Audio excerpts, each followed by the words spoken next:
Pakistan peoples party का ये तुर्रा इम्तियाज है कि सिंध सूबे इसकी जाए पैदाइश तो नहीं, मगर सिंध में शुरू दिन से वो नाकाबिले शिकस्त रही है। जियाउल हक की आमरीत हो या परवेज मुशर्रफ का काला दौर, नवाज शरीफ की नाम नेहाद जमहूरियत हो या इमरान खान का जमहूरी मार्शल्ला, पीपी ने हर दौर में न सिर्फ साजिशों का मुकाबला किया बल्कि साजिशी मोहरों को वोट की ताकत से घर भेजा और कानून और आइन की हुक्मरानी को पाकिस्तान में लागू करने के लिए जिद्दोजहद की। लेकिन इस जिद्दोजहद की कीमत बहुत भारी चुकानी पड़ी। इस जिद्दोजहद में इसके खिलाफ हर वो हरबा इस्तेमाल किया गया जिससे उसका वजूद खत्म किया जा सके, लेकिन पीपी को बिखेरने वाले खुद बिखर गए। एक कोशिश जो बरसों से जारी है उसमें एक ताकतवर तबका पीपी को पंजाब में कमजोर करने में खासा कामयाब रहा है, लेकिन सिंध में इस ताकतवर तबके की तमाम साजिशें नाकाम रहीं। इसकी वजह सिर्फ ये है कि पीपी को 77 के बाद पंजाब में इक्तदार नसीब ना हो सका और सिंध में वो गाहे गाहे इक्तदार में आती रही। सिंध से बाहर इस जमात पर करप्ट और मुल्क दुश्मन होने का इल्जाम लगता आया है, लेकिन सिंध में इस जमात को विफाक पाकिस्तान की अलामत समझा जाता है। सिंध में इस जमात की मकबूलियत की इंतहा ये है कि बड़े से बड़ा सरदार पीपी के एक आम कारकुन के सामने अगर इंतखाबात में खड़ा हो तो शिकस्त खा जाता है। आज तो हालत ये है कि सिंध में पीपी मुखालिफ बड़े बड़े नाम सीट के वादे पर पीपी में शामिल होने की आरजू लिए फिर रहे हैं,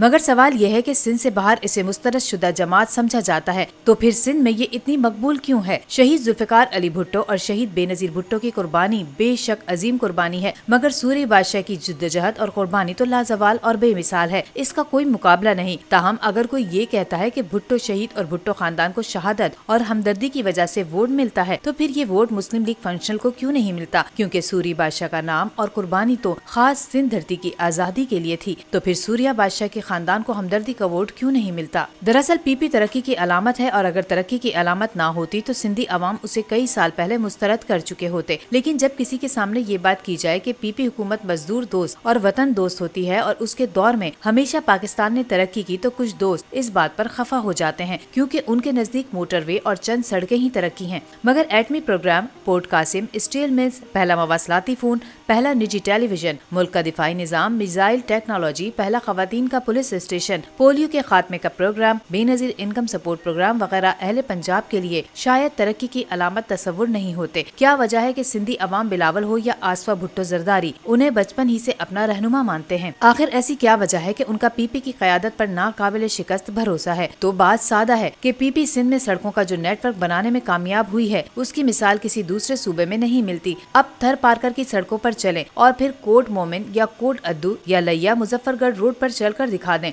आपको फर्क साफ नजर आएगा। यही नहीं, थर जैसे पसमानदा इलाके में यूनिवर्सिटी कैंपस के साथ साथ जदीद NICVD मौजूद है। सिंध हुकूमत के अस्पतालों में हजारों नहीं लाखों का इलाज मुफ्त हो रहा है। NICVD हो या गवर्नमेंट अस्पताल, 100% मेरिट के साथ फ्री इलाज मुहैया किया जा रहा है। यहाँ आपको किसी सेहत कार्ड या डोमिसाइल की जरूरत नहीं, हर पाकिस्तानी का इलाज मुफ्त है। यही नहीं, सैलाब मुतासिरा इलाकों में बिलावल भुट्टो जरदारी ने वादा किया था कि हम जल्द घर तामीर करवा देंगे। आज सिंध में तो ये घर नजर आ रहे हैं, लेकिन पंजाब के सैलाब मुतासिरीन आज भी सवाल करते दिखाई देते हैं कि उन्हें मुस्लिम लीग और PTI ने बेयारो मददगार छोड़ दिया। सिंध में अगर पीपी को किसी मुखालिफ इत्तेहाद से शिकस्त का कोई खतरा नहीं है तो उसकी एक वजह ये है और वो है तरक्की। सिंध के वोटर्स को तरक्की नजर आ रही है, इसलिए बल्दियाती इंतखाबात में कराची के अवाम ने भी पीपी का इंतखाब किया, क्योंकि वहाँ के अवाम को कराची के नए इंफ्रास्ट्रक्चर और ट्रांसपोर्ट निजाम से ये उम्मीद जाग गई है कि अगर वो अपने वोट पर डाका ना पड़ने दें तो कराची को तरक्की याफ्ता होने से कोई नहीं रोक सकता।